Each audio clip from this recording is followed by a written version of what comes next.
Hello humans, my name is Daniela Ali. I am your resident alien of Africa, and today we're going to be doing a different format of a video because I was too lazy to come up with a good video this week. Too busy actually. So usually the thing is with my videos I write scripts and all of that, but I decided to try and not write scripts for this because let's be free. Do whatever you want. Obviously, you can. Anyway, so this week we're going to be reviewing a book, and the name of this book is "You Should See Me in a Crown." So the main character of the book had hair like this, so I decided why not try a little bit. Cover that she's wearing a crown, but unfortunately I couldn't get an actual tiara because I got no monies. So we're going to improvise with a beanie. So whatever. Let's just pour that on. Now I'm in a crown, an emo crown. I'm an e-girl. Whatever. Anyway, You Should See Me in a Crown is a story about Liz Lighty. She's a queer 16-year-old. No, she's a queer senior in high school, and by queer I mean she's a lesbian. That's not such a bad thing. Don't take my tone as anything like that. So anyway, she's a lesbian in high school, and so the main synopsis or the main plot is that she's a lesbian in high school who is trying to run for prom queen, but she basically lives in this racist town stroke community where people like her, by her, she's also sorry, I forgot to mention that she's also dark skinned. So people who live in our community, her community is predominantly white. So people like her don't usually win prom queen, and it's called systematic racism. Anyway, so let's talk about the plot. And I'm sorry if there are going to be spoilers in this video, but we're gonna do it anyway. If you don't want spoilers, then go away. Yay! Okay, so what's the synopsis? The book basically opens with a character introduction of Liz and whatever and her friends. Gabby, Brit, Jordan. Oh, no, Jordan is introduced later in the story. Gabby, Brit, and Stone. So Liz basically wants to be an hematologist, which is like a doctor for sickle that specializes in sickle cell patients. But she can't because, and she wants to attend like this private rich school, but she doesn't want to go through student loans. But she still has, so she's trying to get a scholarship, but the scholarship doesn't go through, so instead, she decides that she's going to run for prom queen because the prom queen title doesn't just come with a crown, it also comes with a scholarship fund for whoever the winner is. So she wants to want to get the scholarship money to go to the college to become the Zoxer. So the story basically goes on like that. So, of course, since she's one of those wallflower um geeky kind of girls, and these kind of books, when they're American kind of books, they can't go on without makeover. And what happens is that her friend Gabby, her best friend, who she later argues with, I'm just bringing her spoilers for no reason. Anyway, her best friend Gabby, who she has been friends with basically for her whole life, decides to make her over because she's a fashionista. So they're gonna be popular. You're gonna be popular.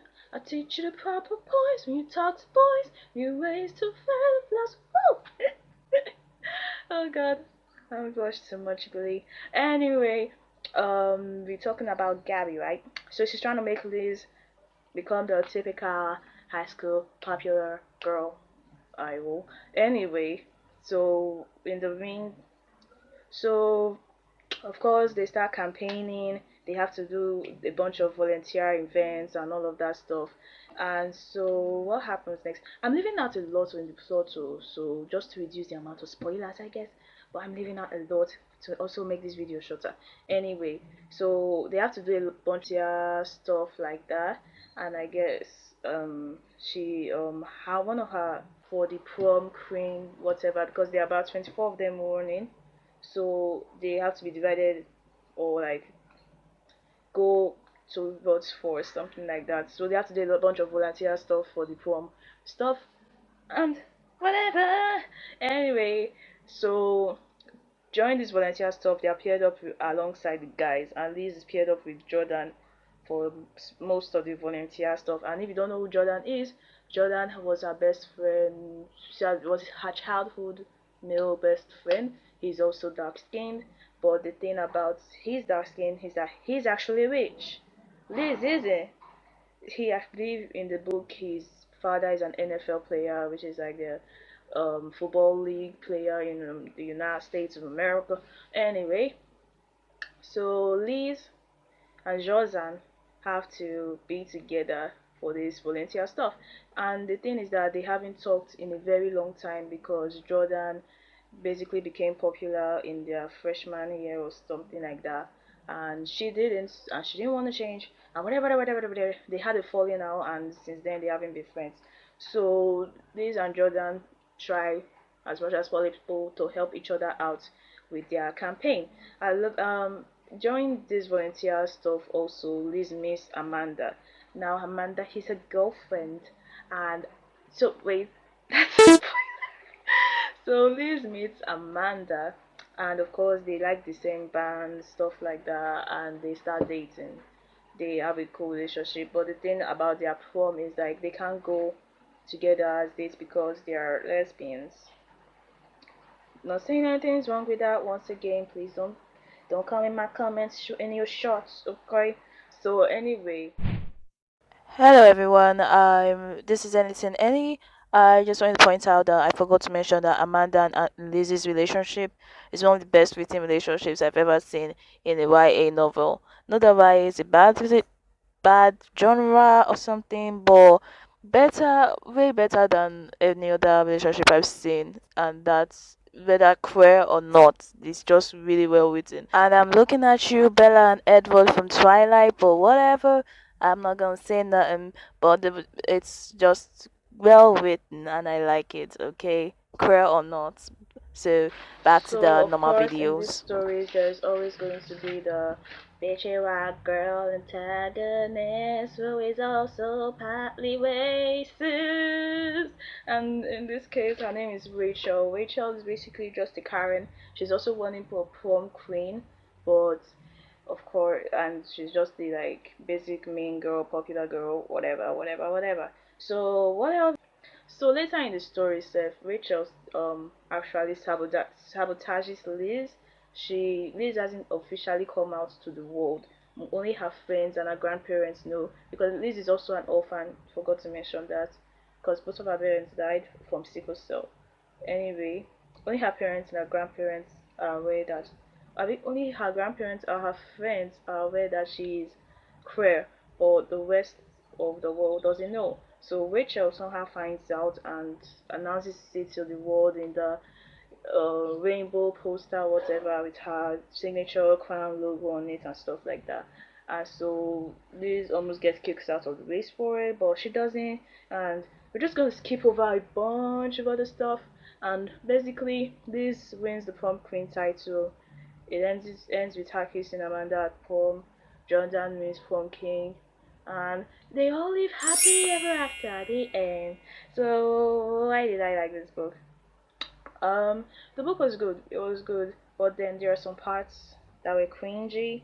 So the book is a new book, and the thing about books, I don't know whether it's just me or just my mind, but the thing is, one thing I don't like is when books are like pop culture trendy, because I take books as things to be written down in the Middle Ages, but this book is all pop culture. Like you can see it from the title, "You Should See Me in a Crown." They're obviously trying to allude to the Billie Eilish song for marketing reasons. It's that obvious, and then also there are a bunch of pop culture references like they reference Hamilton a freaking lot. Then Beyonce is in there. Then and wait, not that it's a bad thing to reference Hamilton because I love Hamilton. Okay, when Miranda be breaking bars, speaking bars like my heart goes like clump the clump like like one of my favorite Hamilton songs is like uh, like when Lin Manuel Miranda be speaking bars, like how does the best is often son of a whore and the Scotsman. If I sing the rest of the song, I might get the monetized, so I'm not gonna rap no more. Okay. Anyway, they reference so many pop culture, and I don't know whether that's a problem or not. But the thing is, like, I feel like when I read books, I feel like they are written way before I read them. So when they now reference things that are sort of modern, it just feels cringy. I don't know, that's just me anyway. Then the book is sort of slow and fast at the same time. I don't understand that. It's just weird to me. In some parts of the book, you can see they skip over a lot of things, and I guess it's for the writing purposes and whatnot, but it's just slow to me. If you've read the book or you were going to read it after this video and you read it, come back, comment, tell me the I get you. Then there's also the underlying race and sexuality thing. So Liz, as I mentioned, is queer and she's also black. So you can see that they purposely made that, the author or whatever, they made it that way so that they can put it there. It contributes to the story, but then at the same time it doesn't. Like it's just an underlying factor, because the main goal, then I like that the main goal was just for Liz to get that scholarship money, and not for her to be the first black queen or first queer queen of the Campbell County High, which is the name of the high school, just for your information. But I just like that they made it not really a big deal. They didn't really make a big deal about it, but at the same time, they still showed it so that we can see, like, okay, she did it. She became first black queen, but she just did it for the scholarship, not because she was trying to be um uh Black Lives Matter. She was trying to form a movement or something like that. And it's not as if it's bad to form a movement, so I actually like that I did that.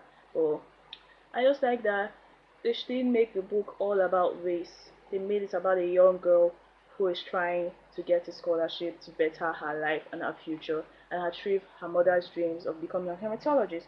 So, how do I rate the book? 8 out of 10. And before you all go on my head, I am in no way qualified to review books, to be very honest.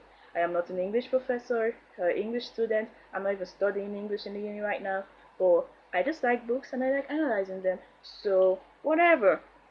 Anyway, if you like this video, like the video. If you like me, subscribe to the channel. If you want to see more, subscribe to the channel. Don't forget to share with your friends and your families. Uh, give them the link. Don't forget to also follow my social media, which is any underscore Ola Ali on Instagram and Eniola4045 on Twitter. My Twitter handle is sort of bland right now. So like, yo, let's come on there and let's liven it up, okay? I'm inviting you. You're also very free to hit up my DMs on IG. If you have any ideas or things you want me to do, be free to it. As I said before, this channel is extremely new. So that's the vanilla. Bye. I will see you all later. Boom. You should see me in a crown. I'm gonna run this fucking town.